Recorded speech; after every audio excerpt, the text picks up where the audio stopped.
Bom, então agora, pessoal, eu vou passar a fala dos grupos de pesquisa, tá? Então eu convidei todos os grupos de pesquisa, os líderes de grupos de pesquisa. A maioria não pôde estar aqui, né? Mas vieram o professor Nécio, representando o Gasper, o professor Everaldo, o Semesp, e a Fernanda, o GADS. Bom, o objetivo aqui nessa mesa é abrir para os outros grupos falarem um pouco das suas experiências como grupo de pesquisa e também relacionando a essa estrutura que nós temos na universidade, enfim, e no departamento de geografia e com outros departamentos, no caso do semestre, que é interdepartamental, falar um pouco de como vem esse processo, coisas para o futuro, enfim, e também lembrar algumas coisas, que talvez aqui seja mais o caso do Everaldo, né? Que é quem está mais... também, mas é mais pelo DN. Mas não, porque é quem está aqui há muito tempo. O Everaldo foi meu professor na graduação. Então, é isso, trazer um pouco dessas memórias e das perspectivas, né?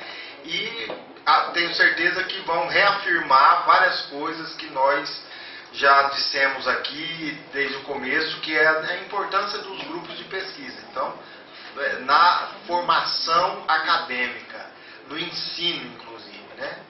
Então, eu vou passar primeiro a palavra para a Fernanda, pode? Então, vou passar a palavra para a Fernanda e depois passo para o Nécio e o Everaldo. Pode ser? Então, tá bom.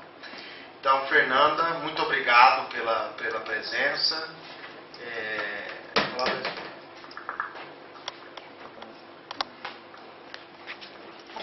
Bom, boa tarde a todos, né, a todos os presentes. Meu nome é Fernanda, sou aluna do doutorado de Geografia e eu estou aqui representando o professor Antônio César Leal. Ele não pôde comparecer, como o Girardi já mencionou, está no trabalho de campo com os alunos da graduação. Agradecemos, né, em nome do GAS e do professor César Leal, o convite realizado pelo NERA para a participação desse evento. Também parabenizamos o NERA pelos 20 anos, né, como grupo de pesquisa. E a gente está aqui na mesa de hoje para falar um pouquinho do grupo do GADS, que também é um grupo de pesquisa da geografia. Bom, o GADS é o Grupo de Gestão Ambiental e Dinâmica Socioespacial. Ele foi criado no ano de 2002, constituído por docentes, né, da Unesp e também de outras instituições. Ele foi um grupo idealizado no Departamento de Geografia e foi formado tanto por professores, depois por alunos que eram orientandos desses docentes. Quais os objetivos que levaram à formação desse grupo? Era um grupo que visava trabalhos, né, realização de trabalhos de forma integrada, ampliar a integração e parcerias, né, com a comunidade local e regional, e também construir projetos de pesquisa, ensino e extensão universitária. Então, a partir desses objetivos, levou-se a formação do Grupo GADS. E o que o grupo faz? Como grupo de pesquisa, ele realiza pesquisas na linha de gestão das águas, planejamento ambiental e bacias hidrográficas, na parte de gerenciamento de resíduos sólidos urbanos e de educação ambiental. Então, são essas as linhas de pesquisa que, em geral, os projetos que são desenvolvidos pelo Grupo GADS se enquadram. Para a realização desses projetos, a gente conta com o apoio tanto de agências de fomento quanto instituições parceiras. Então, os projetos que são desenvolvidos por alunos e docentes, eles não são desenvolvidos individualmente, eles contam com parcerias e também com agências financiadoras. A gente quer destacar, né, o apoio do CNPq, da CAPES, da FAPESP e do FEIDRO, que em geral financiam tanto com editais de projetos quanto com bolsas de pesquisa. E algumas agências que são parceiras, que eu vou apresentar alguns dos projetos que foram ou estão em andamento, né, realizado pelo grupo, mas a gente tem instituições parceiras que contribuem e que nos ajudam na realização desses projetos. Tem aqui algumas destacadas, que são os principais projetos, né, que são em andamento, que é a Secretaria de Meio Ambiente do Estado de São Paulo. Então, um projeto atual que está sendo desenvolvido, que como bem iniciante, em parceria com essa Secretaria do Meio Ambiente, que ela tem grupos para... Ela cria um sistema de gerenciamento online e dentro desse sistema tem várias possibilidades para cadastramento de resíduos sólidos. Um deles, o primeiro módulo que foi implantado, foi o de construção civil, que já começou a estar em funcionamento. E um outro módulo seria o módulo de reciclagem. Então, seria o SIGOR Reciclagem. E como que funciona? Você vai alimentando, eles tinham um banco de dados, né, igual vocês têm vários no grupo, mas esse sistema seria da Secretaria do Meio Ambiente e você vai alimentando dados a respeito das cooperativas e associações de catadores. Quando a Secretaria do Meio Ambiente mostrou esse projeto, né, para os catadores, teve uma certa resistência, porque eles ficam com um pouco de receio de cadastrar dados, principalmente seriam dados da comercialização, de preços, dados referentes a cooperativas e associações deles. E aí, um dos projetos que está sendo criado com a Secretaria do Meio Ambiente é como que a gente vai viabilizar essa parceria dos catadores com, né, a Secretaria do Meio Ambiente para que eles alimentem esse sistema. Então, seria um gerenciamento, né, online. E aí eles iriam, a cooperativa, os membros dessas cooperativas e associações, cooperados associados, iriam colocar seus dados, alimentar, e aí a gente poderia ter acesso a esses dados. Seria um site, vai ficar disponível, algumas informações seriam restritas à pesquisa e outras ficariam disponibilizadas para o público. Tem parceria com o Departamento de Águas e Energia Elétrica, tem projetos com o Ministério Público de São Paulo, Ministério Público Estadual e Federal. Tem vários projetos com o Comitê de Bacias, que eu vou mencionar depois alguns que foram desenvolvidos, com o apoio da Caixa Econômica Federal, do Banco do Brasil, SESC, CETESB, e a UNOeste também é uma instituição que é parceira em alguns projetos. Alguns comitês que eu destaquei aqui, que são os que principais da nossa região, é o do Rio, o Comitê da Bacia Hidrográfica do Rio Paranapanema, o do Alto Paranapanema, o do Médio Paranapanema, o do Pontal do Paranapanema e o dos rios Aguapeí e Peixe. Quais são os principais projetos, né, e as parcerias do GAS? Um dos projetos que está em andamento agora é um projeto de cooperação acadêmica, que é o PROCAD, é um projeto do Digital da CAPES, e esse que o GAS faz parte, ele é intitulado Novas Fronteiras no Oeste, Relação entre Sociedade e Natureza na Microrregião de Ceres, em Goiás, de 1940 até 2013. Então, são várias atividades que o projeto realiza. Como ele é um projeto de cooperação acadêmica, como eu já mencionei, ele é com a Unesp de Presidente Prudente, com o nosso programa de pós-graduação em Geografia, em parceria com a Unievangélica de Anápolis, com o programa de pós-graduação em Sociedade, Tecnologia e Meio Ambiente, e com a Universidade de Brasília, com o programa de pós-graduação em Desenvolvimento Sustentável. Esses três programas, né, se juntaram, né, para a formação do PROCAD, e ele é coordenado pelo professor César Leal. O objetivo central desse programa do PROCAD é investigar os efeitos socioambientais decorrentes da expansão agrícola a partir das décadas de 40 na microrregião de Goiás. Ele é um projeto que ele começou em 2014 e a vigência dele vai até o ano de 2020. E são várias atividades que são desenvolvidas no âmbito do projeto, entre as quais algumas que eu posso destacar seria a questão da realização de missão de estudos. Então, tanto alunos quanto docentes da universidade, e dentre essas três universidades mencionadas, eles realizam missão de estudos em outra universidade.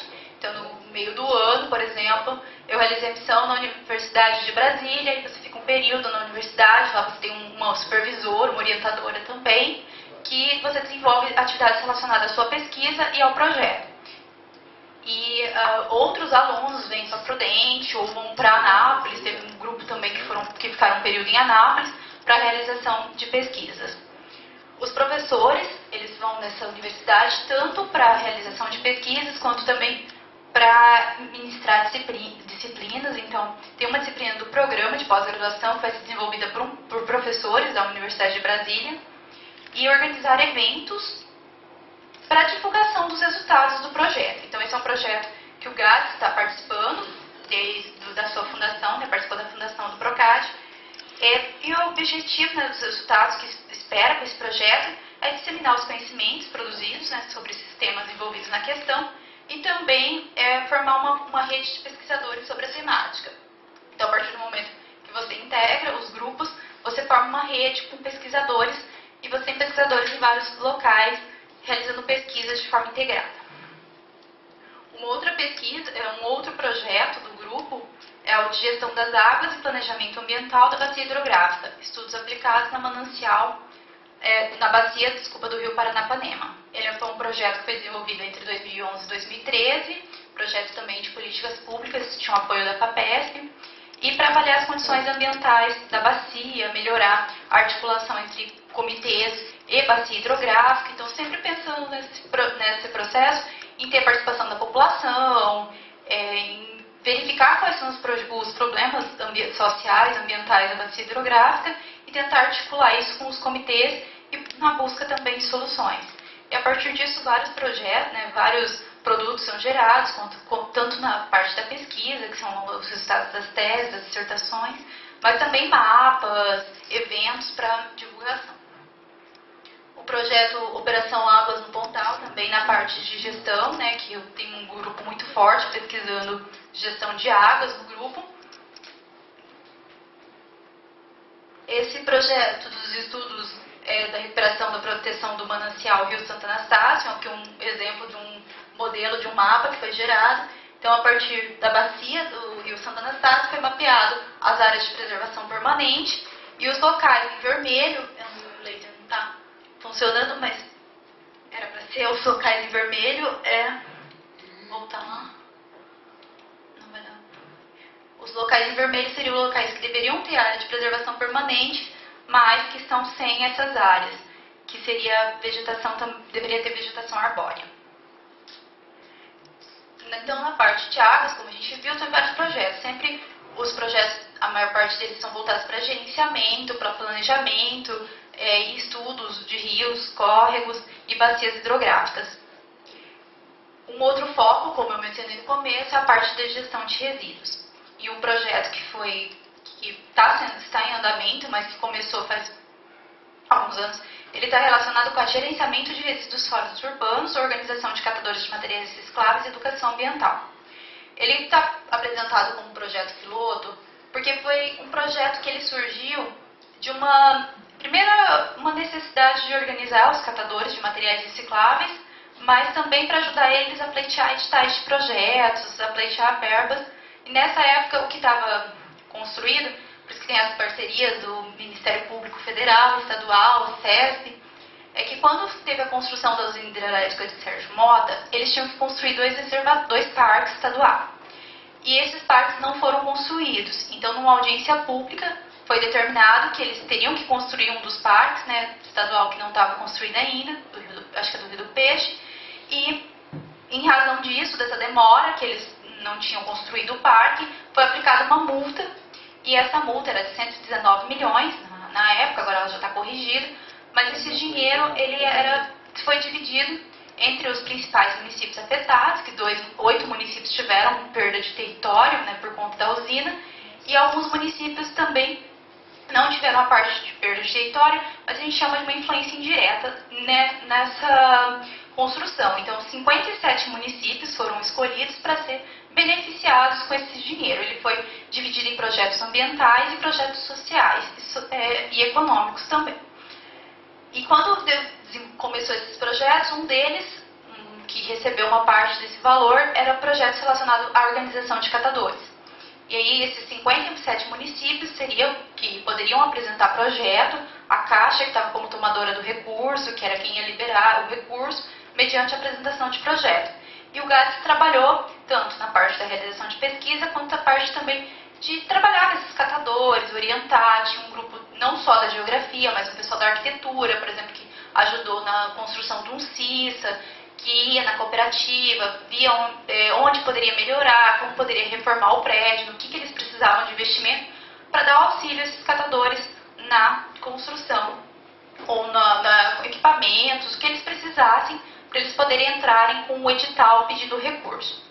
Aí o foco é o Ministério Público Estadual e Federal, e eles foram importantes para que quando essa multa foi aplicada, esse dinheiro não fosse para fundo difuso, mas ficasse aqui na região.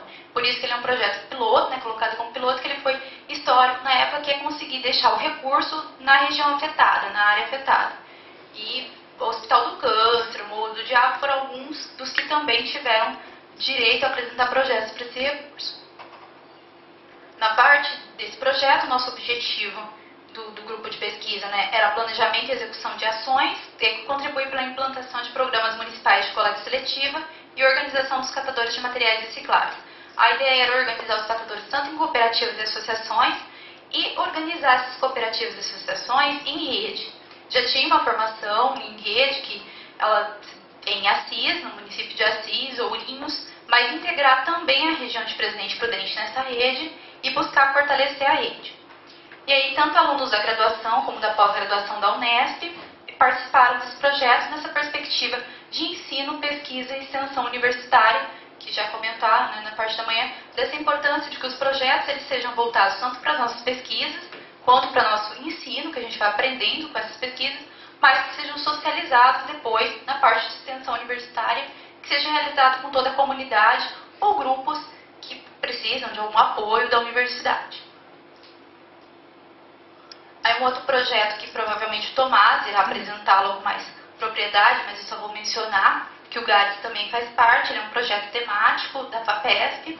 Ele começou em 2013, vai ter vigência até 2008, mas já foi enviado, né, para renovar até o ano que vem, por mais um ano, que ele está relacionado ao mapeamento e análise do território do agronegócio canavieiro, no Pontal do Paranapanema, São Paulo, Brasil, relações no trabalho, conflitos e formas de uso da terra e da água e da saúde ambiental. Esse projeto ele é coordenado pelo professor Antônio Tomás Júnior, então acho que ele vai falar um pouco mais do projeto, mas de forma geral o GADES participa de uma das equipes, que é a equipe 6, que é relacionado à parte ambiental do projeto, e no caso do GADES a gente trabalha com a questão das embalagens de agrotóxico, então tem uma pessoa no grupo que desenvolve a pesquisa dela de mestrado, ela faz a logística reversa, mas a gente tentou conhecer um pouquinho como que é essa logística das embalagens de agrotóxicos, tanto das usinas, dos assentamentos, e a parte também do resíduo sólido urbano nos municípios do projeto temático, que o César está trabalhando com algum levantamento de dados também, o grupo, no caso do alunos orientando do César. O grupo, além dos projetos, né, dos principais projetos que o grupo desenvolve, algumas parcerias com outros grupos de pesquisa. Um deles é o Laboratório de Arqueologia Guarani, ele é também tem um museu, né, que é coordenado pela professora Neide Barrocá, e ele trabalha, acho que é o laboratório, tem uma foto, né, do pessoal, mas ele desenvolve atividades tanto na área de arqueologia histórica como educação patrimonial. E aí uma vertente que o GADES não trabalhava, mas que agora a gente tem alguns alunos que estão trabalhando na parte de educação ambiental, mas também com a perspectiva de educação patrimonial. Porque o que acontece? O grupo é de estudo ambiental e as equipes, por exemplo, da engenharia, da geografia, vai fazer algum estudo ambiental. Mas qualquer estudo ambiental teria que ser precedido de um estudo arqueológico, por exemplo, porque poderia ter um sítio naquele local. E aí você teria que fazer uma escavação, fazer toda a prospecção ou mapeamento do sítio arqueológico.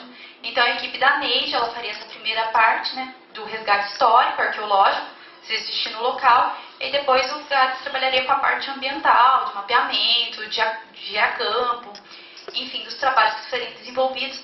Foi nessa perspectiva que surgiu a parceria. Além do LAG, eles desenvolvem também assessoria e montagem de museu arqueológico. E quais atividades que a gente desenvolve em conjunto, por exemplo, com o LAG? Tem reuniões coletivas que é desenvolvida ou no LAG ou no GADES, né? Então tem reuniões coletivas que envolvem alunos, professores, envolve a discussão de textos, de temáticas, porque os dois grupos têm algumas temáticas, como arqueologia, paisagem, que são temáticas em comum, então envolve essa discussão. Alguns eventos, como por exemplo os que tem as fotos aqui no slide, que foi um evento de educação ambiental e patrimonial. Ele foi realizado ano passado, mas era uma oficina de educação ambiental e patrimonial, paisagens do passado. E nesse evento a gente trabalhou, né, tanto em oficinas quanto monitorando os alunos, recebendo os alunos. Foi comemoração, na época tinha o centenário de Presidente Prudente, e foi reconstruído algumas paisagens de como seria a Prudente, né, com a vegetação nativa, levar mudas. Também a UNOeste participou desse projeto, porque o acervo era um pouco parte da UNOeste, e a UNOeste também tem um pouco da fauna da região, alguns animais que, no caso, foram atropelados, ou que eles tiveram a doação, e eles levaram, né, também para a exposição. E tinha a parte de fauna e flora e tentou reconstruir como que foi essa paisagem do passado, e aí o grupo da Neide levou a parte do material arqueológico da época. E o grupo Gades e Lag, nós ficamos como monitores, recebendo os alunos, fazendo apresentação e também fazendo oficina com esses alunos. O que mostra um pouco, né, dessas perspectivas que o grupo tem de trabalhar em parceria com outros grupos e realizar esses projetos sempre de forma coletiva, buscando aquilo que cada grupo pode contribuir um com o outro, tentando ter essa conversa, né, que muitos professores já vêm discutindo entre os grupos de pesquisa. O grupo também, sim, os seus membros, né, eu coloquei aqui apresentar os docentes, os discentes, que é o professor César Leal como coordenador, mas o professor Antônio Tomás Júnior, que também está aqui presente, faz parte, a professora Incarnita, a Renata, a Cris Risque, o professor Edson Piroli, o Cláudio de Moura, a Neide Barrocá, o Messias, o professor Paulo Romeira, a Silvia Cantoia, Marcelino Gonçalves, né, o Marcelino que veio do início do grupo, e a Flávia Akemi. Eu não vou apresentar o nome de todos os doutorandos, né, mas como mestrandos que eu coloquei aqui, mas só para citar, a gente tem alunos tanto do pós-doutorado, doutorado, mestrado e iniciação científica, e desenvolvendo naquelas linhas que eu já mencionei, tanto na gestão de águas, quanto no gerenciamento de resíduos sólidos, e na parte de educação ambiental e patrimonial. Então a Ana e a Maria, a Ana Paula Pires e a Maria da Glória, que é uma professora de Cuba, elas estão realizando o pós-doutoramento delas na parte a Ana na parte de águas e a Glória na parte de resíduos, né, gerenciamento de resíduos. Aí tem os alunos, né, vários alunos aqui também do doutorado, vou apresentar todos, mas a Angélica, o Carlos Eduardo Neves, o Diogo, que são alguns dos alunos, e eu coloquei só para vocês verem a diversidade, que é água, resíduos e também a parte de... o Diogo trabalha com corredor ecológico, o Carlos Eduardo com o conceito de geossistema, com o uso do Bertrand, a Letícia também com a parte de gestão da crise hídrica em São Paulo, tem a Luísa, que é uma aluna que também trabalha com a gente, ela é colombiana, então ela está trabalhando esse intercâmbio do café, né, da territorialização do norte do pioneiro do Paranense, região de cafeteiro, do colombiano, e ela trabalha com a questão do papel das organizações de pequenos cafeicultores na produção e comercialização de café. A Thaisa também trabalha com a gente, a Bruna, a Daniela, enfim, tem o Ernesto, que está trabalhando em gestão de construção civil, que ele também é filho da professora Glória. Enfim, a gente vê pela essa diversidade que tem alunos tanto do Brasil quanto de Cuba, a professora e o Ernesto da Colômbia, que trabalham no grupo nessa perspectiva de integração de pesquisa. Aqui alguns outros alunos também, vou apresentar todos. Tem os alunos de iniciação científica que também estão trabalhando no mapeamento. Alguns alunos da iniciação científica são bolsistas do projeto que eu mencionei, que é o projeto do PROCAD, e estão fazendo também um mapeamento na região de Ceres de Goiás. Nós temos uma página na internet, ela não está tão atualizada quanto ela deveria, que nós não temos mais a pessoa que atualizava, né, que trabalhava lá, mas a gente tem essa página, que tem alguns dados, que não tiver também vocês podem procurar a gente para esclarecer, mas ela tem alguns projetos que foram desenvolvidos pelo GADS, alguns que eu mencionei, outros que são mais antigos, e tem alguns dados, vocês conseguem acessar as teses, dissertações que foram realizadas pelo grupo, que algumas podem estar no repositório que é mais recente. Então, nosso obrigado, a gente usou o Obrigades, que o César usou no evento do GADS de 15 anos, e ficou, né, o Obrigades. Então, obrigada a todos, aos professores também, o Tomás, ao Nécio, ao Girardi pelo convite, e ao professor Everaldo para a gente ter essa oportunidade de debater sobre os trabalhos que estão sendo desenvolvidos pelos grupos de pesquisa.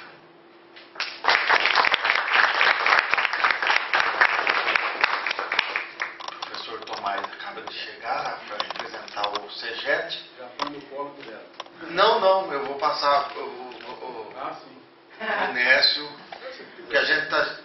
Você vai ter que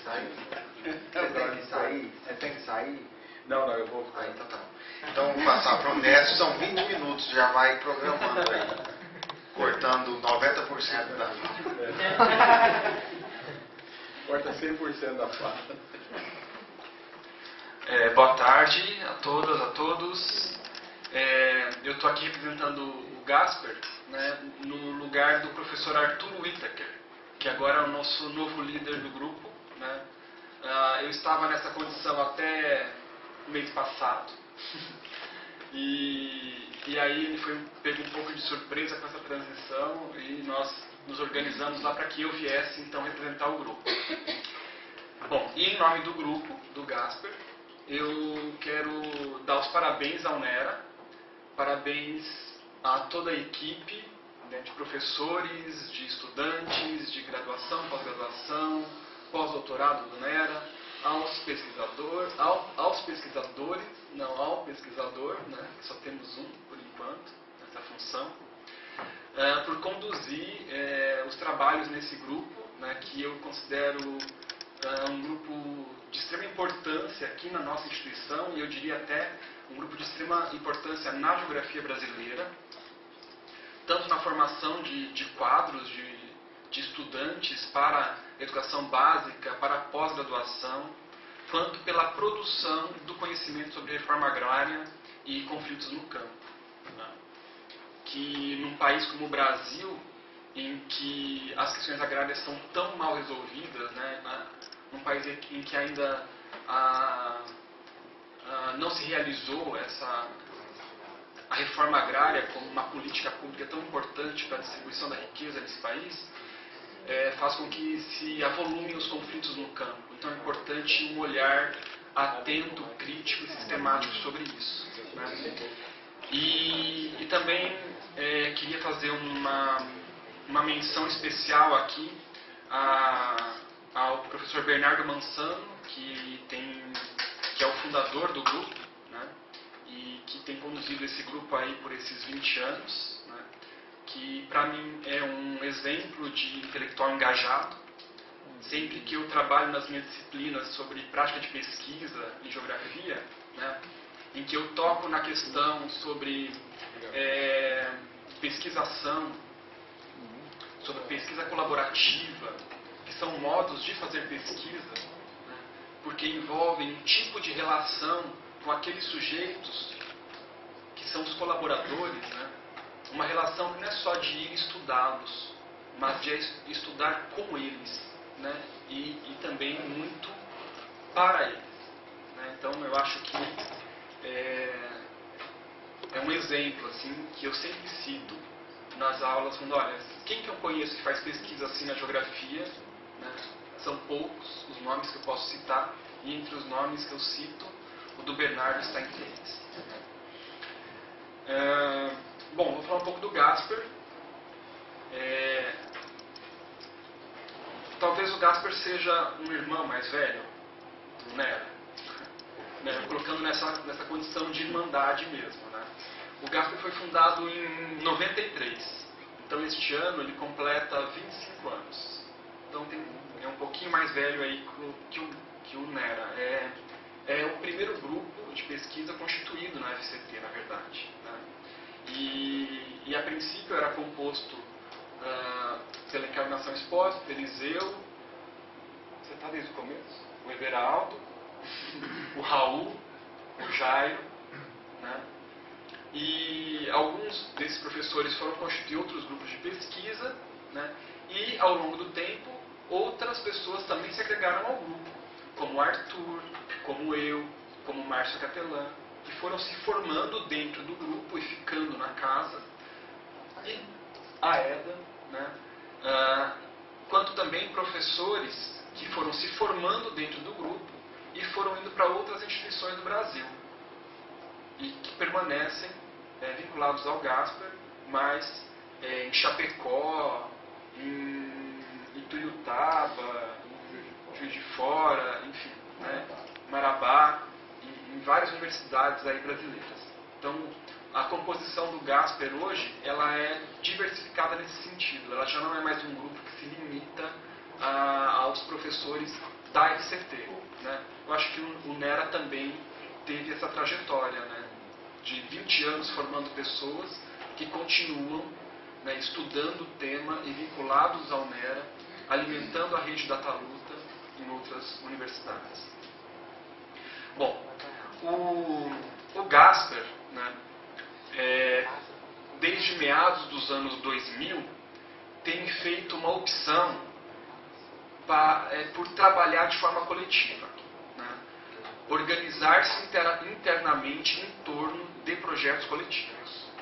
E esta organização do Gasper, ela tem se materializado na proposição e na execução dos chamados projetos temáticos FAPESP. Para vocês terem uma ideia, né, são projetos que têm uma envergadura e uma amplitude, né, considerada de alto nível pela FAPESP, a ponto de receber um financiamento para uma grande equipe de trabalho composta por professores não só de várias unidades do estado de São Paulo, da Unesp, da USP e da Unicamp, mas também de outras universidades brasileiras e até do exterior, e projetos que são financiados por 5 anos. Né? Para vocês terem uma ideia do que significa, né, um grupo que se organiza em torno de projetos temáticos, existe, né, na história, desde que a Unesp lançou a modalidade de projetos temáticos, 6 temáticos na geografia paulista. Até hoje, 6 temáticos na geografia paulista. É muito pouco, né? Desses 6 temáticos na geografia paulista, 1 é na USP. 5 na Unesp de Presidente Prudente. Desses 5 na Unesp de Presidente Prudente, 3 no Gasper. O primeiro projeto temático que o Gasper aprovou se chamava O Mapa da Indústria no Início do Século XXI. Diferentes paradigmas para a leitura territorial da dinâmica econômica no estado de São Paulo. Esse projeto ele durou de 2006 a 2011. Né?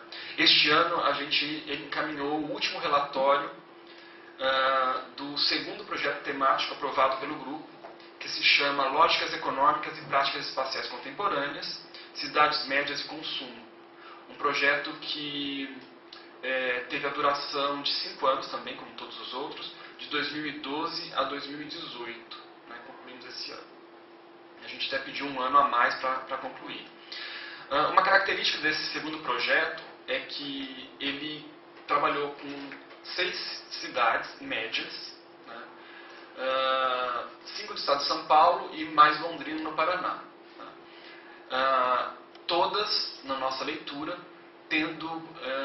compondo uma mesma formação socioespacial, que é resultado da expansão do café para o oeste paulista e a ocupação do norte do Paraná.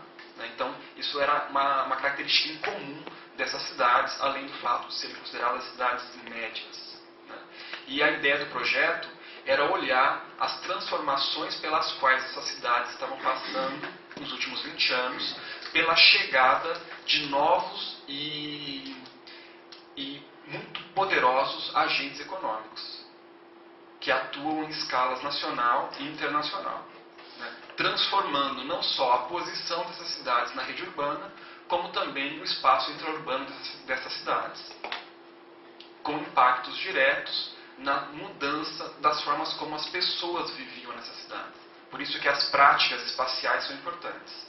O que a gente está chamando de práticas espaciais são as práticas espaciais das pessoas, dos cidadinos que habitam essas cidades. Em diálogo, em contraponto, realizando as intencionalidades ou se confrontando com elas dos agentes econômicos. Né?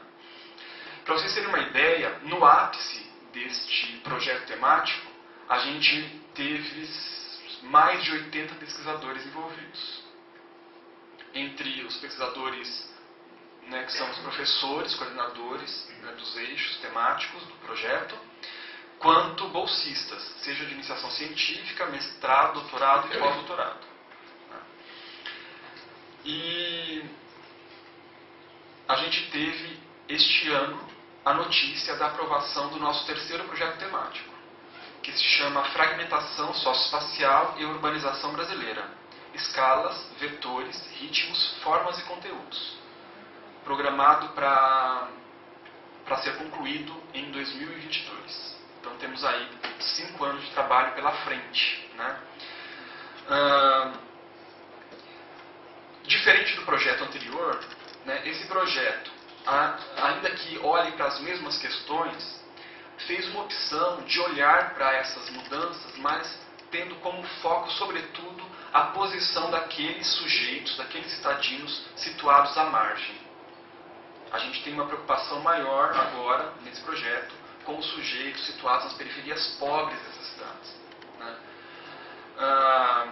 E as cidades que são estudadas, elas têm uma pluralidade muito maior do que no projeto anterior, em que a gente não se limitou apenas a uma única formação socioespacial, mas a gente pluralizou o quadro empírico, incorporando cidades do sul do Brasil, incorporando cidades da Amazônia, somando algumas cidades paulistas e Nordeste, que é Mossoró. Então, são diferentes formações socioespaciais. Como diz o título, né, fragmentação socioespacial tem uma centralidade aí na preocupação com esse novo projeto temático, né? E por este conceito, a gente quer ler a ampliação das desigualdades socioespaciais nessas cidades, né?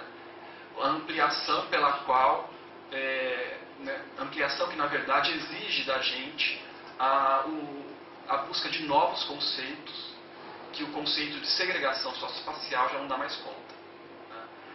A gente acredita que estamos diante de uma verdadeira fragmentação, não só do tecido urbano, mas do tecido sociopolítico, produzindo cidades mais desiguais e, portanto, mais violentas e mais conflituosas, né? E é nesse sentido, né, nesta direção de um projeto que procura olhar a partir da margem, que procura olhar para essa tendência hegemônica de produção do espaço urbano, que surge no grupo uma preocupação de olhar também para aqueles movimentos que se colocam em contraposição a essa tendência hegemônica. Nesse sentido, né, a gente procura trazer uma leitura menos fatalista, de que essa é a tendência e que não há muitas alternativas a seguir, né? Procurando identificar e dialogar com movimentos de contratendência. E nesta busca, né, a gente se abre então em direção à consideração dos movimentos socioterritoriais urbanos, dos ativismos e dos coletivos culturais, que para a gente poderiam indicar aí contratendências a essa tendência hegemônica de produção do espaço urbano. Tanto para identificar a presença desses movimentos nas cidades médias estudadas, quanto o modo como eles estão acontecendo nessas cidades. E é nesse sentido que a gente então incorpora, né, nesse novo projeto temático, o professor José Sobreiro Filho, popularmente conhecido como Nino, que é a presença do NERA dentro do novo projeto temático do Gasper.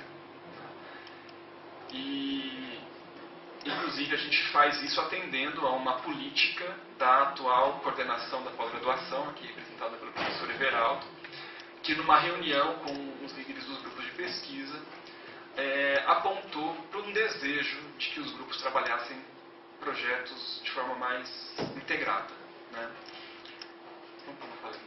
Você tem ainda 9 minutos. Tá. Bom, eu não vou aqui falar muito do cotidiano do trabalho da pesquisa no grupo, mas eu queria chamar a atenção para um aspecto que eu considero que é importante, né? Que é o que significa para a gente, lá no Gasper, ter construído esses projetos coletivos. Este último projeto, para vocês terem uma ideia, ele demorou cerca de 7 meses para ser elaborado. Por quê? Porque ele foi resultado de muitas discussões dentro do grupo. A gente começou com cada um enviando 2 laudas para todo mundo ler sobre o que era seu interesse de pesquisa. E aí a gente fez um movimento paulatino de aproximação, né? Em que muitos abrem mão de seus interesses privados, particulares de pesquisa, em direção à construção de um projeto coletivo. Ao mesmo tempo, né, um esforço coletivo de incorporar todo mundo para que todo mundo se veja no projeto geral. Né? Então a gente procura fazer esse movimento. E esse não é um movimento fácil. Demorou mais de um semestre de reuniões sistemáticas e periódicas para a gente dar conta aí de chegar num projeto em que todo mundo se visse representado, a partir também de seus interesses individuais. Ao final do projeto anterior, a gente se colocou a questão se era esse o caminho que a gente queria seguir, de continuar com projetos coletivos. Né? E o grupo continuou optando pelo coletivo.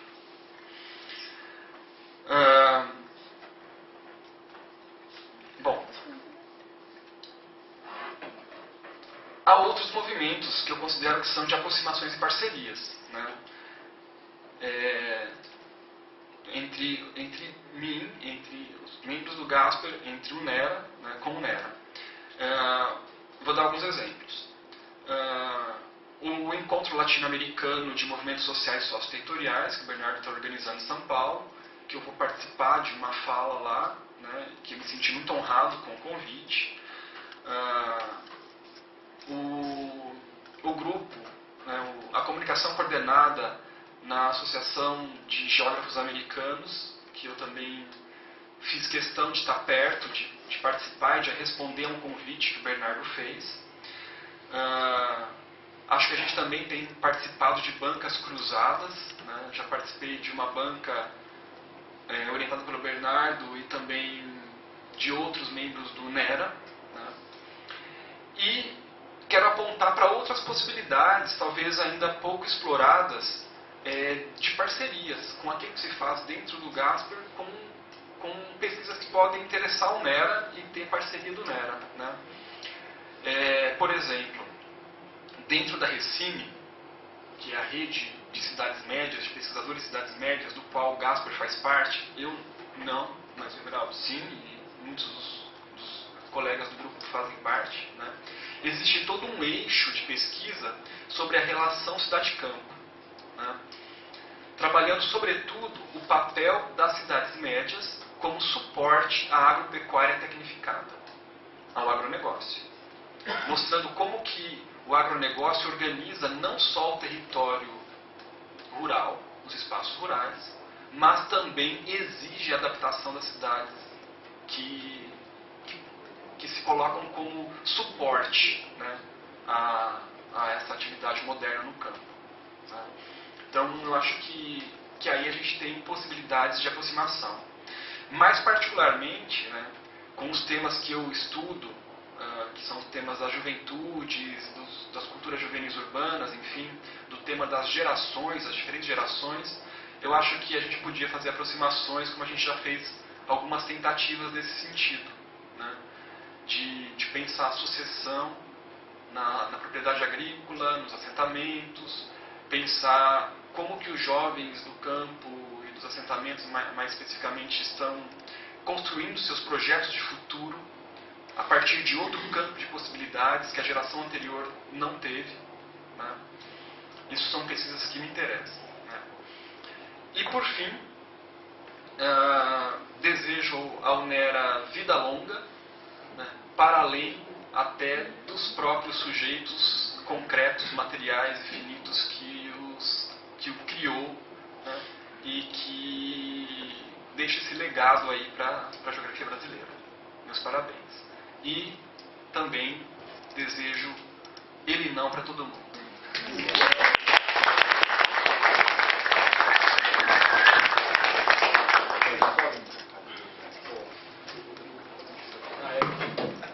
Obrigado, Nécio. Agora eu passo a palavra para o professor. Vou pedir licença aqui para o Everaldo, já pedi, inclusive, porque o professor Tomás tem que resolver um problema depois, né, Tomás? E então vou passar a palavra para ele. Obrigado. Opa. Bom, eu que agradeço. Boa tarde a todos e a todas. cumprimentando a mesa, Fernando, Everaldo, nosso comandante Eduardo Paulo Girardi, professor Nécio, um cumprimento especial ao Bernardo, a quem eu quero me dirigir diretamente, né, nessa sessão de comemoração dos 20 anos do NERA. Já gostaria de iniciar dizendo para vocês que nós temos que falar não para muitas coisas, né, que estão por aí. E dizendo assim de coração aberto, já faz 3 dias, 4 dias que eu já durmo pouco, normalmente, mal e pouco, e com os resultados das eleições, que a gente já tinha uma certa previsão, mas com os desafios, os horizontes desse futuro próximo, eu estou muitíssimo incomodado com tudo isso, né? E acho que todos vocês, cada um tem um jeito de externalizar. E o meu jeito de externalizar não é somente falar não para esse animal estúpido, né?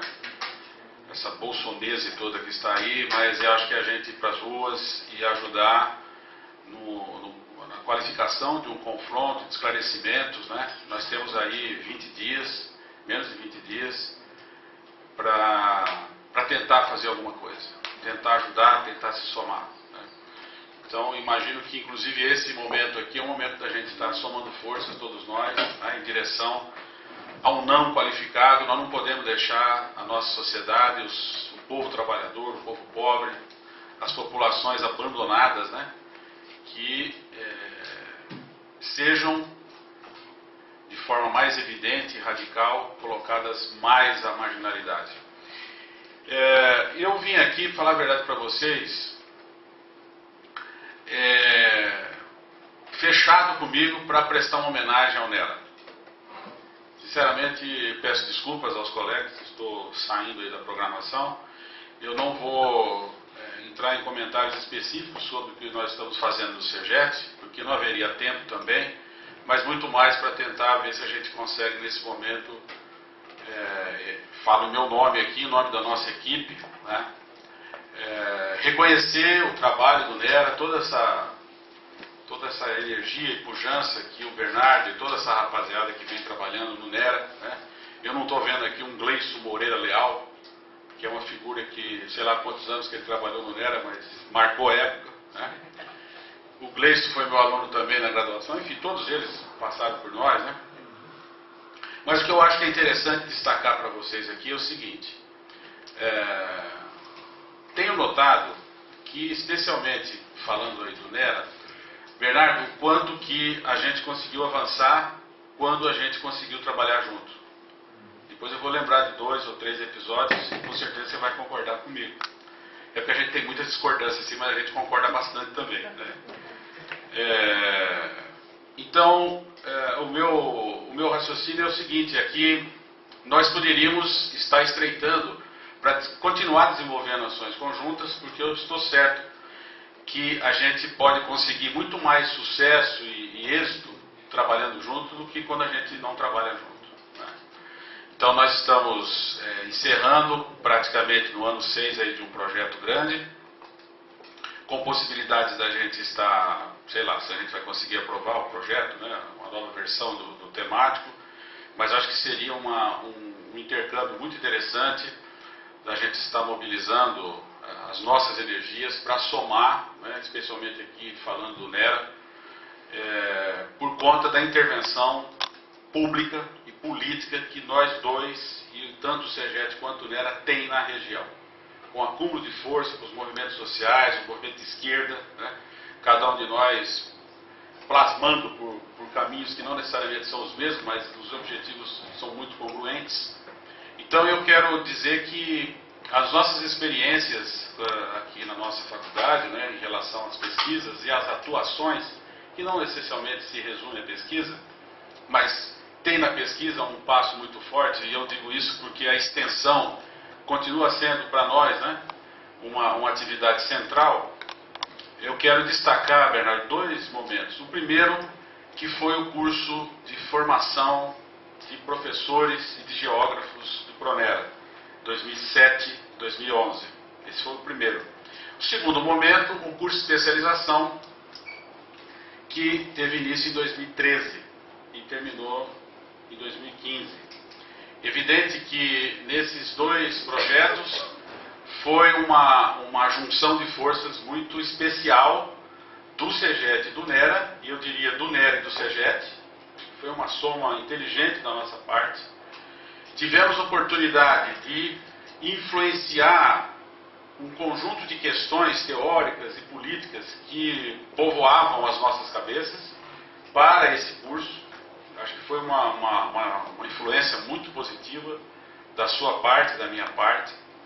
Uma socialização dessas influências para os nossos respectivos orientandos, os meninos de mestrado, doutorado e graduação, especialmente os meninos de graduação, que tiveram um papel fundamental nesse projeto, no PRONERA, no curso de formação de professores, né, e de geógrafos, e quantas pessoas que nós conseguimos mobilizar. Né? Então, por exemplo, o Kaká, ele participou do primeiro projeto e ele foi, vamos dizer assim, o coordenador acadêmico, vamos dizer assim, do curso de especialização. Né? O Kaká teve um papel essencial. Nós temos feito um cruzamento muito interessante agora no temático com a participação, por exemplo, do nosso comandante, que está aqui ao meu lado, com a camisa verde, que chega a me fazer uma coisa ruim na minha visão, né? Ainda mais porque a cor do Bolsonaro é verde, né? Desgraça total, né? E a vinda também do Ricardo. Né? Então, eu tenho a impressão que nós, toda vez que nós conseguimos nos juntar, deram coisas boas. E eu não poderia esquecer, Bernardo, dos alcances que nós conseguimos no curso do CEGEL, né, que a gente apelidou de CEGEL, que é o curso de formação de professores de geógrafos, PRONERA. Quantas pessoas interessantes, militantes, que estão espalhadas por esse Brasil afora, gente que faz de tudo e mais um pouco, né, pessoas abnegadas, totalmente abnegadas. Muitos deles não passavam na frente de uma escola fazia 20, 25 anos, 30 anos, que era o caso de alguns com mais idade. E os caras conseguiram mostrar que se eles tivessem uma oportunidade, Munir, eles chegariam. E chegaram. Todos eles chegaram. Né? Alguns sem estar ofegante, outros cansados demais, enfim, mas todos chegaram bem. Vários daqueles fizeram especialização, um tanto menor mestrado e um número menor, um pouco mais reduzido, doutorado. Mas são pessoas que tiveram crédito, eles foram estendidas as mãos, né, de vários de nós, e eles pegaram.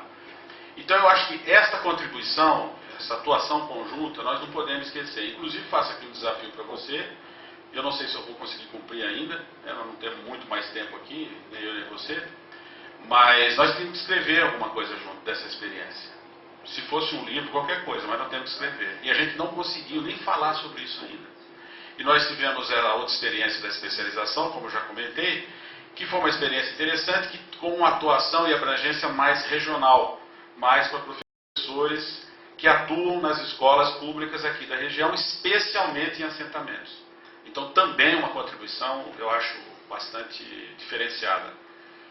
Então o que eu acho que é importante destacar é o seguinte, essa nomenclatura grupos de pesquisa aqui na nossa faculdade, ela é uma marca que talvez a identifica diante do cenário universitário, acadêmico universitário no nosso país. Né?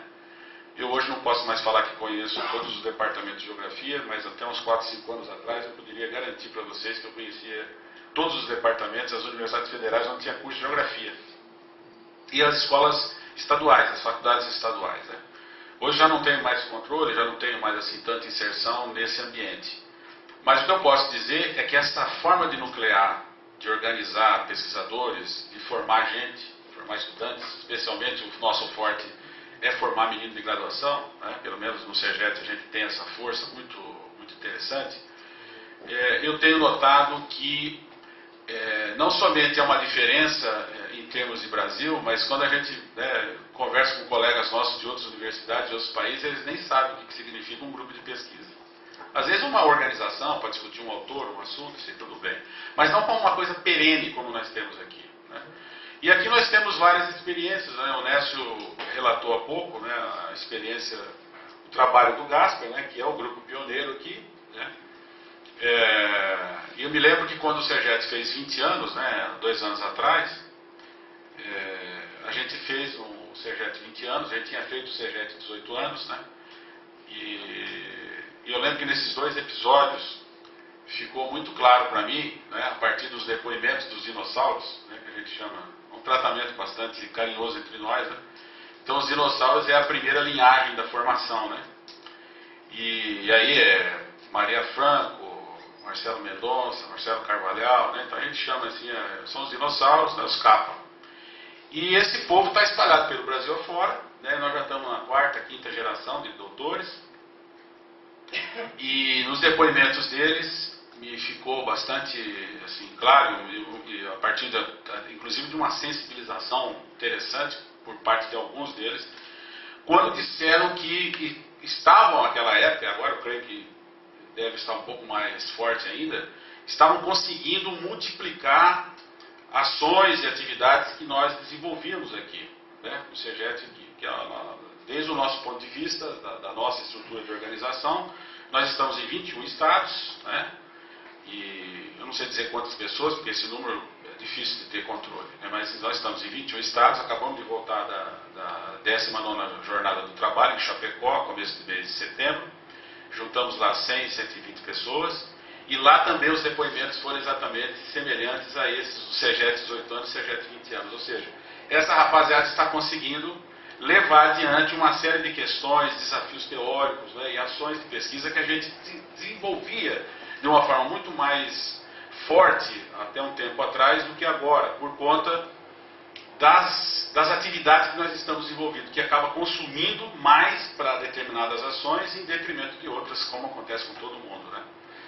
Então fica bastante claro para mim o quanto que é importante, ou o quanto que tem sido diferenciador essa aposta que a gente desenvolve aqui na nossa faculdade, os grupos de pesquisa, né? A gente não tem muita noção do quanto que a nossa contribuição chega para as pessoas, porque a gente muitas vezes não tem nem tempo de conversar e falar sobre esses assuntos. Mas para mim tem uma conotação bastante diferenciada, e o fato de haver uma certa continuidade na formação de vários desses meninos, que começa com a gente lá nos, sei lá, às vezes primeiro, segundo, terceiro ano da graduação, e alguns estão no pós-doutorado conosco. Então, essa sequência mostra que, além de haver uma identificação temática, tem um respeito mútuo, um respeito profissional, não é uma aproximação ideológica, porque senão as pessoas não se procuravam. Que ninguém é obrigado a gostar de ninguém, as pessoas não são... Quanto tempo eu tenho, chefe? É 8. Vixe Maria, já estou acabando, eu tenho que ficar bem com esse cabra aqui. Então, Bernardo, eu imagino que nós dois somos mais velhos daqui também. Você é mais velho do que eu, saiba disso, né? Mas aqui de faculdade eu sou o mais velho, né? E posso dizer com certeza que nós temos que retomar algumas atividades que a gente fez e não demos sequência. Não cabe aqui dizer os motivos e as razões, porque você tem cabeça branca, eu também, né? Mas a gente teria que em algum momento conversar e fazer uma aproximação, inclusive para deixar alguma semente desses meninos que vão continuar, né? E dizer que, mais uma vez, que o NERA cumpre o papel, me somo aí ao Nécio, né? Um papel diferenciador numa linha de atuação que no Brasil, apesar da geografia agrária ser muito disseminada na maioria dos cursos, na maioria dos departamentos, né, de faculdades, tem vários núcleos, organizações que trabalham com esse tema, mas de forma organizada e perene, né, vocês têm uma revista, vocês têm o Data Luta, que é um banco de dados absolutamente respeitado, né, confiável, e não é pouca coisa lidar com isso. Não é pouca coisa. Não é só falar, eu vou fazer tal coisa e vai lá e faz. Não é isso, todo mundo sabe, né? Você tem que se dedicar, tem que ter competência, tem que formar gente, né? E vocês estão de parabéns. Eu acho que muitas pessoas, muitos meninos que vocês formaram, né, que saiu aí do NERA, vários estão em universidades federais, assim como os que trabalham comigo, no GASP, enfim. Felizmente, acho que tem essa linhagem que é muito, eu diria assim, ela é muito replicadora de uma prática no nosso departamento, né?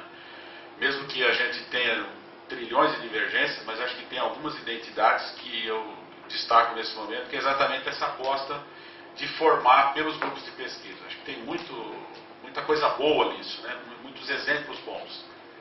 Então o Nera está de parabéns, todos os nereiros, não sei como é que você chama, neiristas, nereiros, né? Como é que neriano? É isso? Neriano. Neriano tem nome de remédio, cuidado. Nerista é um nome assim mais alegre, é uma coisa mais contraída. Pensem nisso. Nereiros, né? Então, eu quero aqui cumprimentar todos os nereiros, né? A grande maioria desses nereiros foram meus alunos, sempre tive uma relação aí muito assim, excepcional com todos eles, pessoas muito bacanas, né? Recentemente vi o Nino, gordo. O Nino estava gordo. O Nino sempre pesou na faixa de 50 quilos, não podia doar sangue. Baixinho e menos de 50 quilos, né?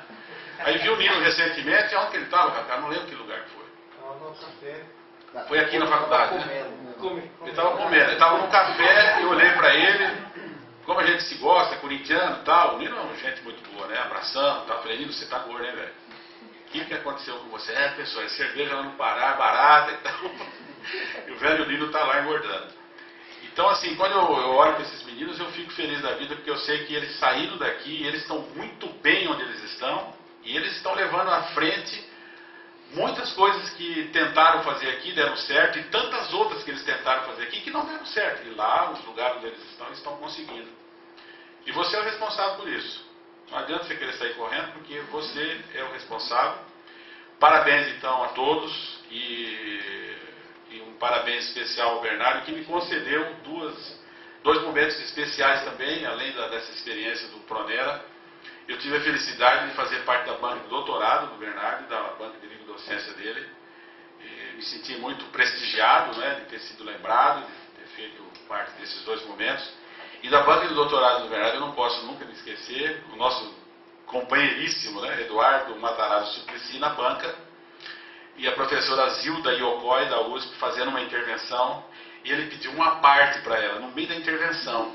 Ele imaginou que ele tivesse uma sessão do Senado. E ele pediu uma parte para ela, claro, ela educadamente concedeu uma parte para ele de gravata e tal. Então aquilo ficou marcado para mim, né? Assim, a banca ficou desse tamanho assim, mas ficou leve. Né? Ficou comprida, mas ficou leve. Porque, assim, todo mundo externalizando um carinho especial para o senador Eduardo Suplicy, fez uma fala brilhante, você deve se lembrar das questões que ele apontou, né?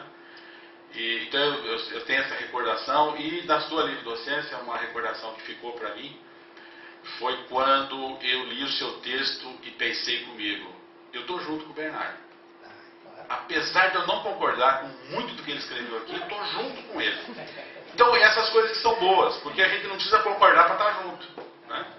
E o que eu disse para você, naquele momento, eu me reporto agora só para vamos dizer assim, evidenciar por que eu estou tocando nesse assunto, é que eu disse assim, Bernardo, continue sendo desse jeito, do jeito que você é. Você vai estar sempre comigo, porque se você mudar, eu não vou te reconhecer mais. Né?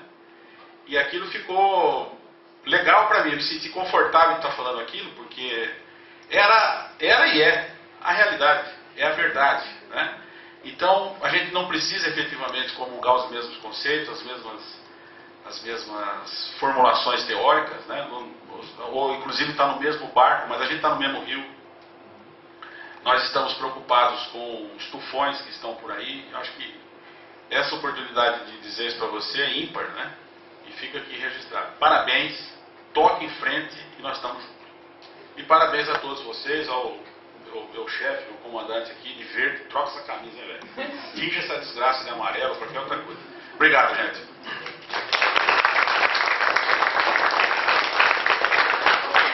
Obrigado, Tomás. Falou em menos de 20 minutos. Não, mas é o medo do comandante, né? Não é, aquele cara ele fica interpretando, fica falando incendiando, né? E agora eu passo a palavra pro Everaldo. Bom, mais uma vez, boa tarde a todos e a todos. Eduardo, controla meu tempo.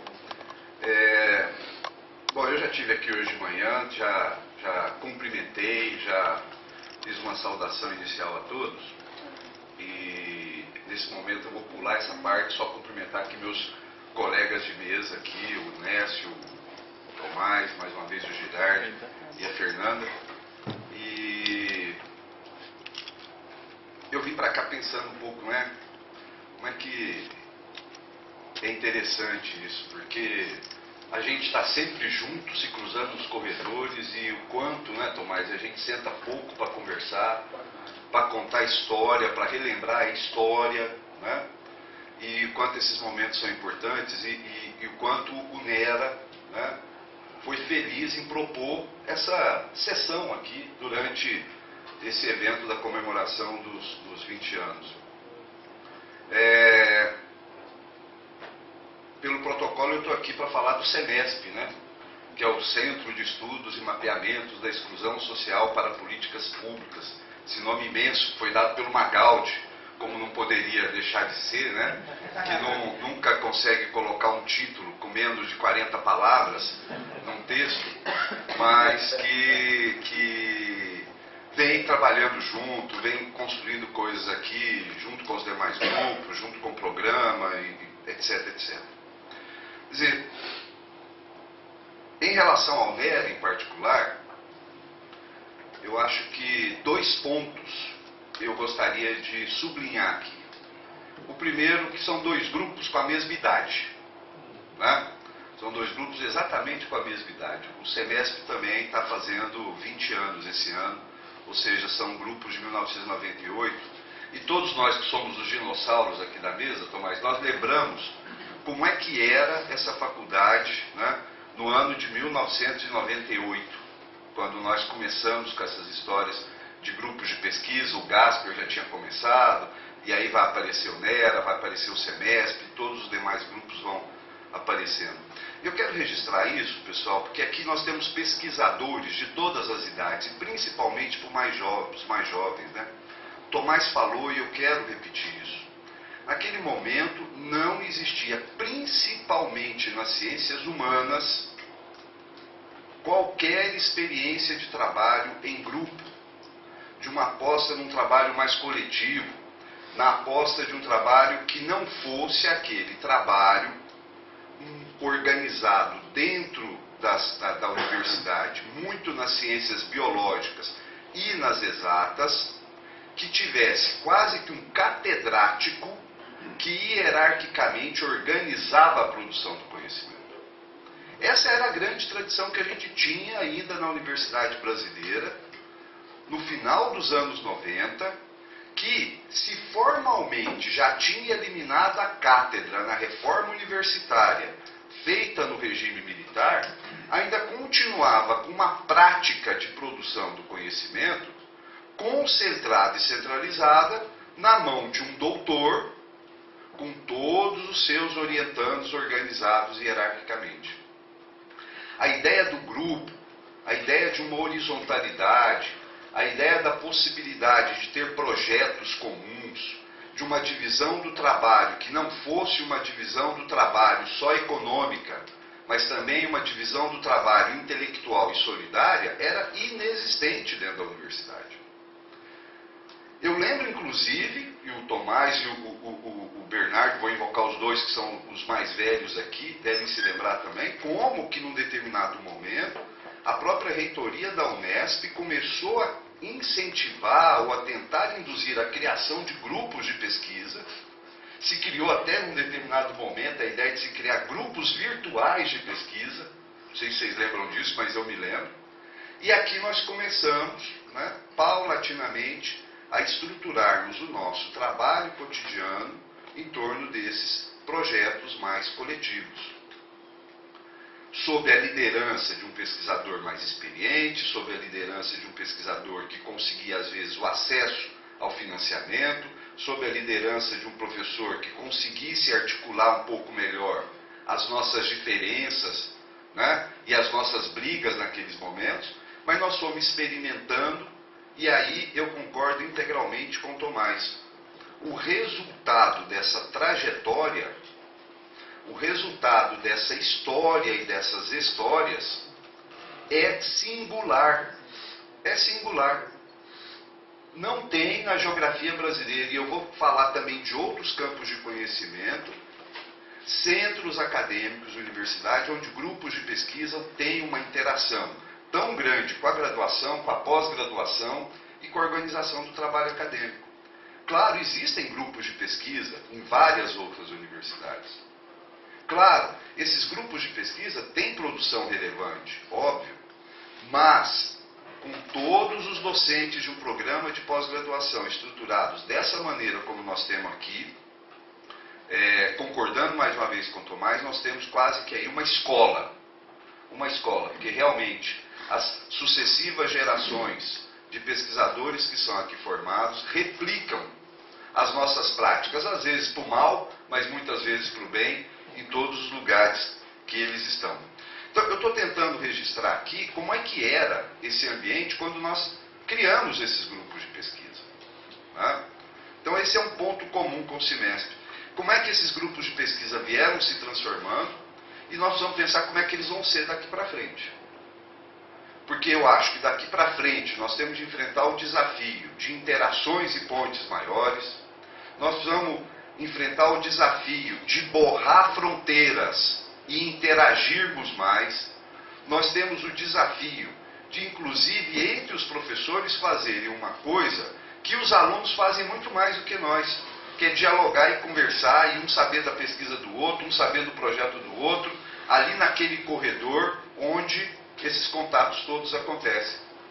Né? Eu sempre que passo ali e vejo gente de diferentes grupos conversando, seja lá em cima, no gradil azul, seja ali embaixo, eu falei, eles estão fazendo coisa que nós professores devíamos fazer também. Parar e um contar para o outro da pesquisa, um resolver o problema do outro, um ceder um mapa para o outro, um falar que eu achei uma tabela não sei aonde, e o outro dizer, não, eu também li um texto, eu vou te emprestar. Eu acho que nós vamos ter de continuar avaliando como é que nós éramos, as nossas trajetórias, para a gente pensar esse futuro. Segundo ponto que eu gostaria de ressaltar, que aproxima, né, o semestre do NERA. Tanto o semestre como o NERA tem, e outros grupos de pesquisa, mas eu estou me referenciando aqui, obviamente, ao aniversariante, né, um nascimento e uma marca de uma pesquisa acadêmica muito relacionada a um olhar, a uma prática, a uma apreensão e a uma intervenção com determinados setores da nossa sociedade. Né? Do mesmo jeito que o NERA tem essa marca de pensar a reforma agrária com e para sujeitos sociais específicos produzidos na luta, né? O SEMESP também, com toda a sua discussão sobre políticas públicas, sobre exclusão social e desigualdade socioespacial, indicadores para a tomada de decisão, sempre procurou estar junto dessas demandas que a sociedade coloca. Né? Então, os projetos que já foram desenvolvidos no SEMESP, seja via Ministério das Cidades, seja via Ministério do Desenvolvimento Social, seja vários outros que nós desenvolvemos com prefeituras e com setores específicos da sociedade, aproximam muito dessa prática e dessa intencionalidade de uma pesquisa comprometida e com um lado. Né? Então esse é um outro elemento que eu gostaria de marcar, porque isso é mais do que uma interface acadêmica. Não é apenas a gente reconhecer a importância de uma questão social que nos mobiliza academicamente, teoricamente, metodologicamente. Não é só uma interface. Não é só também uma relação.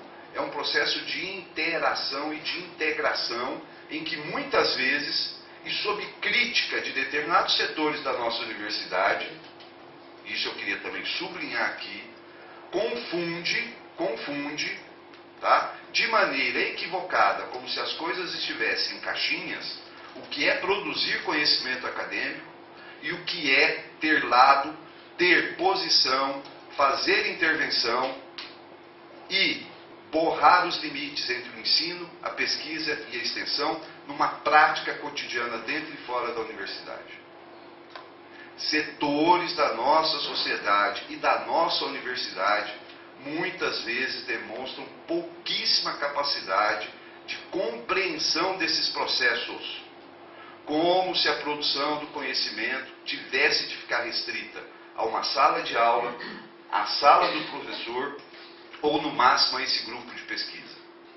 E essas porosidades, essas interações, essa fecundação mútua de conhecimento e de prática, naquilo que é a praxis, muitas vezes fica sob fogo cerrado dos críticos de uma universidade, que não é apenas para ser assim e ser pública, gratuita e de qualidade, mas para ser uma universidade a serviço, não só de quem nos financia, mas da sociedade que necessita. Então, muitas vezes, a perspectiva de pesquisa que o NERA, o SEMESP e vários outros grupos compartilham aqui dentro, muitas vezes são inclusive confundidas, taxadas erroneamente de militância ideológica. E se isso é militância ideológica, eu quero para todos nós. Eu quero para todos nós. Então, esse é um ponto que eu acho que é fundamental. Falar do NERA nos 20 anos é nós abordarmos uma maneira de fazer ciência. É nós abordarmos uma perspectiva de comprometimento que não separa no plano acadêmico aquilo que é também uma luta da sociedade e com a sociedade. E nós precisamos, como eu falei de manhã, persistir nas críticas internas, persistir nas críticas externas e continuarmos construindo esse tipo de trabalho, que eu acho, inclusive, que é um elemento que permite que nós reconheçamos as importâncias que têm os nossos grupos aqui dentro, frente a outras realidades de outras universidades, de outros centros intelectuais do Brasil. Então, são esses dois pontos que eu queria abordar aqui, né? Esse ponto de proximidade pela idade, esse ponto de proximidade pela origem e pela trajetória. E como eu falei de manhã, é dever nosso identificarmos as pontes que nos unem e onde nós não as encontrarmos, nós temos de construí-las. Da mesma maneira, como foi lembrado aqui pelo Tomás, esta relação com o NERA pelo PRONERA, né? Como foi importante nós participarmos do PRONERA, né, Bernardo? Para viabilizarmos um novo programa de pós-graduação em Geografia, que tem também um lado, que tem também um compromisso e que foi viabilizado também nesse diálogo que nós conseguimos construir aqui. Tem mais 5 minutos? Tem 7. 7? Ótimo. Como é que você sabe isso? O celular, esse equipamento maravilhoso. Eu acho que ele está dando bola.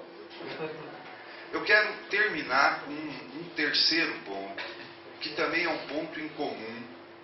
E vou pedir licença para o aniversariante para dizer que esse é um ponto comum não apenas com o NERA, mas de todos os grupos de pesquisa e de toda essa comunidade que está aqui e de grande parte da comunidade dessa instituição que está ali fora.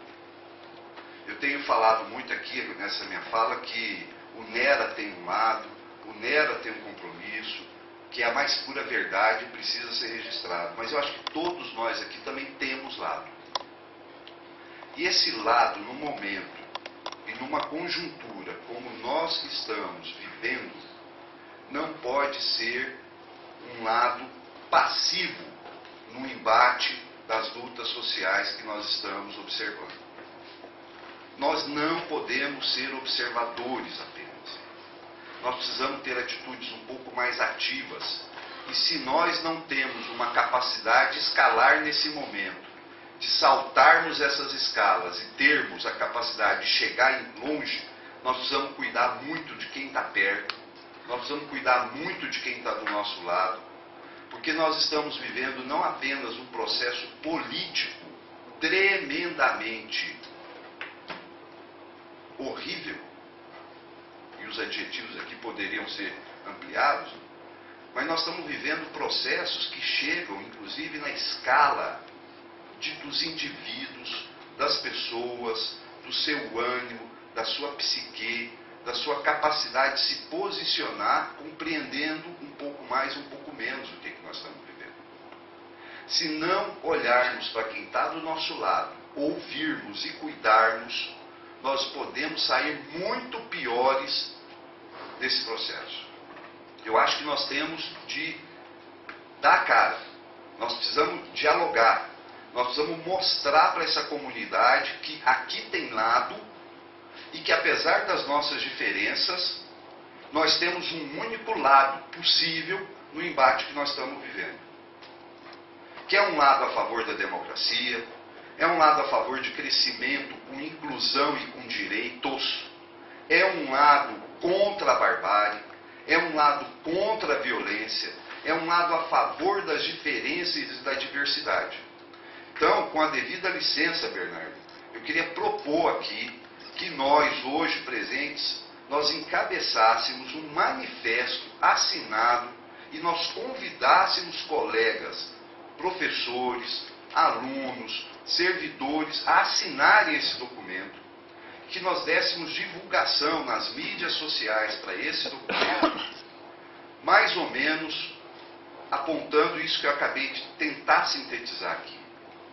Somos diferentes, mas nós temos lado, e o nosso lado é esse, é o da democracia, é o do crescimento, é o dos direitos e é o da paz. E fundamentalmente de uma universidade pública, gratuita e de qualidade. Porque sem elas, nenhum desses grupos que estão aqui vão dobrar a idade que tem. Sem ela, nós não vamos ter sucessores para continuar o trabalho que nós estamos realizando. Sem ela, esse país vai perder um acervo de uma maneira mais triste e mais rápida do que já foi a tragédia do incêndio do Museu Nacional no Rio de Janeiro. Então, se vocês estiverem de acordo, eu estou fazendo uma proposta, que nós aqui encabecemos para dialogar internamente nessa faculdade, que é onde nós podemos diretamente, além dos outros âmbitos da nossa vida, da nossa existência, conversar, dialogar, porque sozinho nós não vamos a parte alguma, mas juntos nós podemos ir bastante longe. Então é isso, muito obrigado e parabéns mais uma vez para o Nera, para o Bernardo e para o Eduardo.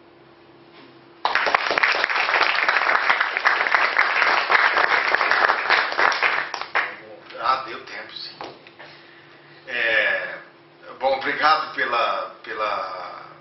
pelas falas. Fica então para a gente mais novo o desafio para os meninos, né, Tomás?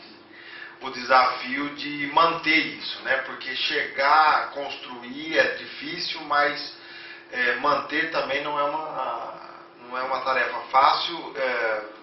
Vejamos agora o período que passamos, inclusive economicamente. Mas é isso. Eu gostaria de saber se o Bernardo quer falar alguma coisa, porque o nome dele foi citado. Exatamente. Se ele quer falar alguma coisa... Não, porque eu falo a seguir. Você vai responder a seguir. E quanto à proposta do Everaldo, eu participo, mas quem tem articulação política aqui é o senhor, né? Então, enfim, não sei de qual forma você quer conduzir isso, né? Não sei se alguém tem alguma outra ideia, enfim, mas se quiser continuar a falar, desenvolver mais. Não, eu acho que isso tem que ser uma produção coletiva.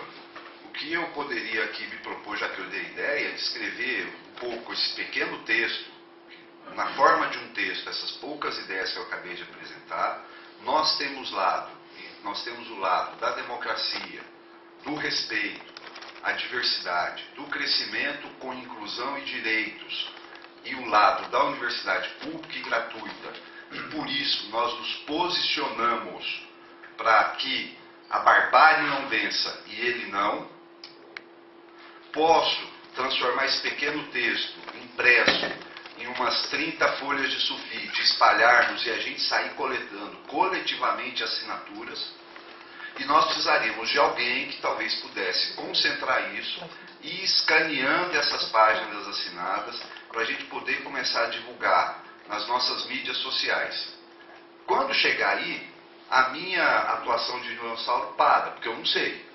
Se vai ser Facebook, se vai ser WhatsApp, se vai ser Instagram, não tenho ideia. Precisaria de alguém que a partir desse momento centralizasse, mas a gente fosse divulgando. Mas não pode ser, na minha avaliação, simplesmente um abaixo-assinado que nós vamos divulgar. Tem de ser uma ação de diálogo. Porque eu estou vendo, gente, eu estou assistindo. Eu vou simplesmente dar dois exemplos.